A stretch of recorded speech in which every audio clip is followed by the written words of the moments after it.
Allô, je m'appelle Sayaka Araniva Yanez. J'écris des histoires étranges et de la poésie.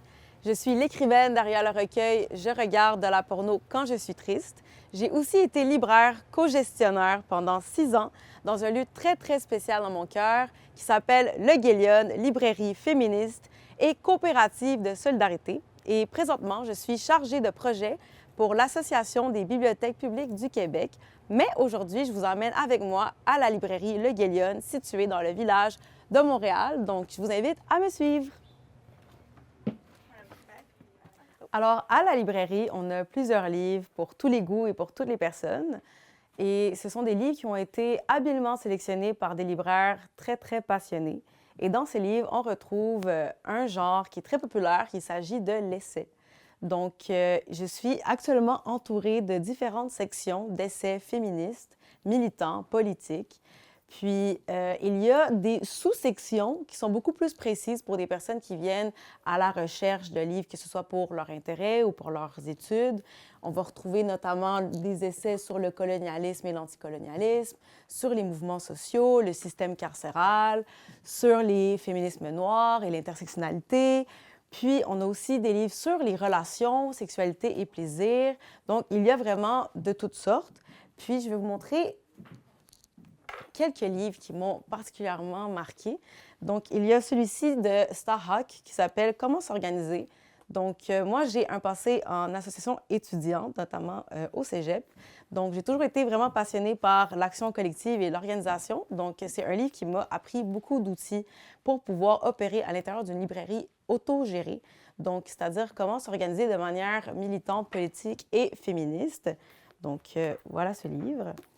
Puis, un deuxième livre qui est vraiment une pépite, c'est ce collectif dirigé par Alexandra Pierre qui s'intitule Empreinte de résistance, qui a été publié aux éditions du Remue-Ménage, donc ici à Montréal. Puis, il s'agit d'un collectif qui regroupe plusieurs essais, récits écrits par des femmes noires, racisées et autochtones autour de l'affiliation et de la résistance. Donc, voilà pour ce petit bijou. Et là, je vous invite à me suivre pour le reste. Donc, maintenant, nous sommes devant le cœur de la librairie, c'est-à-dire sa collection d'essais queer. Donc, derrière moi, on va retrouver la théorie queer, on va retrouver des livres écrits par et pour les lesbiennes, écrits par et pour les gays. On a aussi des livres sur la sexualité, la bisexualité, donc vraiment des livres qui recouvrent toutes les communautés LGBTQIA2S+.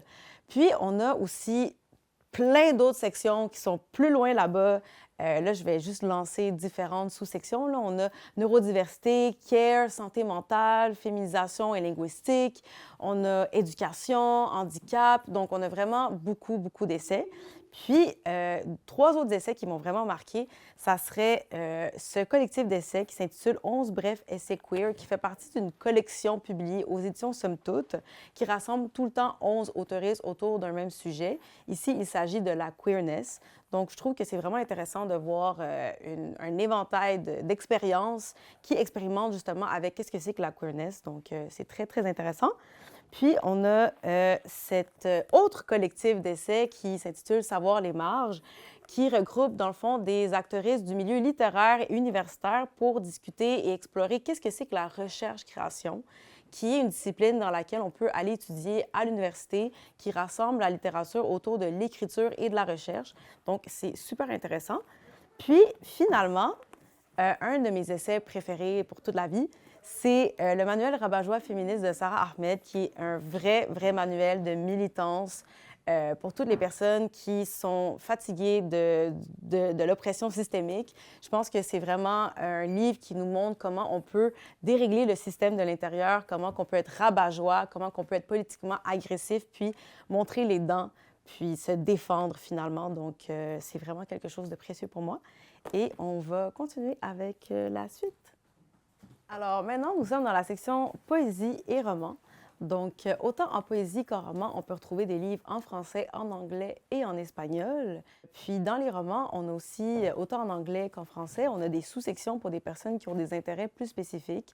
Donc, on a des romans horreur, science-fiction, fantasy. Donc, il y en a vraiment pour tous les goûts, pour les personnes qui veulent un livre peut-être plus hors de la norme, disons, qui n'est pas de la fiction générale. Puis aussi, juste ici, à côté de moi, on a des zines, parce qu'à la librairie, on a vraiment une grande collection de zines, pas nécessairement publiées juste au Québec, mais aussi en France, en francophonie. Donc, je vais débuter par montrer justement un zine, deux zines, qui est dans le fond une rubrique qui répertorie les zines publiés au Québec, qui en fait des petites critiques. C'est vraiment intéressant pour les personnes qui souhaitent se familiariser avec la scène de zine. Et en fait, le zine, c'est une forme d'autopublication, vraiment presque une pratique artisanale où les artistes vont eux-mêmes fabriquer leurs zines ou leurs livres. Donc, voilà. Puis, en poésie, j'ai sélectionné 3 recueils, bien évidemment, très rapidement. Voici mon livre. Je regarde à la porno quand je suis triste. C'est celui-ci pour les personnes qui étaient curieuses de voir de quoi ça a l'air. Puis, un recueil de poésie que j'aime beaucoup d'une autrice que vous connaissez probablement, c'est Caroline Dawson. Donc, souvent, les personnes connaissent le roman de Caroline, Là où je me terre, mais ne connaissent pas nécessairement son recueil de poésie que je conseille fortement. Ce qui est-tu, publié aux éditions Triptyque. Donc, voilà. Puis, un livre très spécial pour moi, qui est une réédition de Manuel de poétique à l'intention des jeunes filles de Carole David.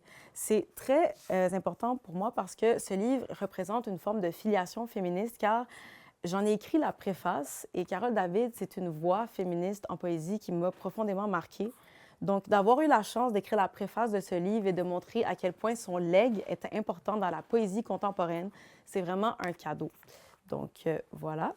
Puis, en roman, rapidement, un roman de genre, roman d'horreur, lesbien, vraiment surprenant, chaotique, peut-être même un peu dégueulasse, que je conseille pour toutes les personnes qui veulent des sensations fortes, qui s'appelle Paradise Rot de Jenny Hval. Puis, un roman vraiment comique et coquin, La chienne de Pavlov de Cato Fortin, qui est un roman publié au Québec. Donc, c'est vraiment un scandale délicieux que je conseille. Dedans, on a amitié, queerness, on a la mort, le deuil. C'est un roman qui est vraiment doux, mais très drôle, donc je le conseille aussi. Puis, finalement, une grosse bande dessinée qui est une traduction, dans le fond, l'original est en anglais, mais en français, il s'agit de Dans un rayon de soleil de Tilly Walden, qui est vraiment la bande dessinée qui ma préférée, je dirais, qui est un peu science-fiction, qui raconte une histoire d'amour entre deux jeunes filles dans l'espace à bord d'un navire qui va réparer des planètes. Donc, c'est juste vraiment magnifique et les illustrations sont vraiment incroyables. Donc, je le conseille fortement. À la librairie Le Guélion, la particularité, c'est que nous travaillons en autogestion, ou plutôt, je travaillais en autogestion avec mes anciennes collègues, ce qui veut dire qu'il n'y a pas de patron ni de patronne, que tout fonctionne de façon non hiérarchique et horizontale. Qu'est-ce que ça veut dire? Ça veut dire que l'équipe prend ses décisions en tant que collectif, ensemble. Donc, l'équipe fait communauté, c'est-à-dire que la librairie n'appartient à personne, sauf à tous et à toutes qui participent, qui y viennent, qui y achètent des livres. Donc, c'est vraiment une initiative communautaire. Donc, c'est possible à la librairie de devenir membre de la coopérative de solidarité. Ça coûte 10 une seule fois, puis on devient membre à vie pour tous les jours jusqu'à la fin des temps. Donc, c'est super génial. Puis, ce que ça permet, c'est de ramasser des points qui éventuellement donnent des rabais qui éventuellement peuvent s'appliquer sur des achats de livres. Donc, la librairie est très spéciale dans ce sens-là.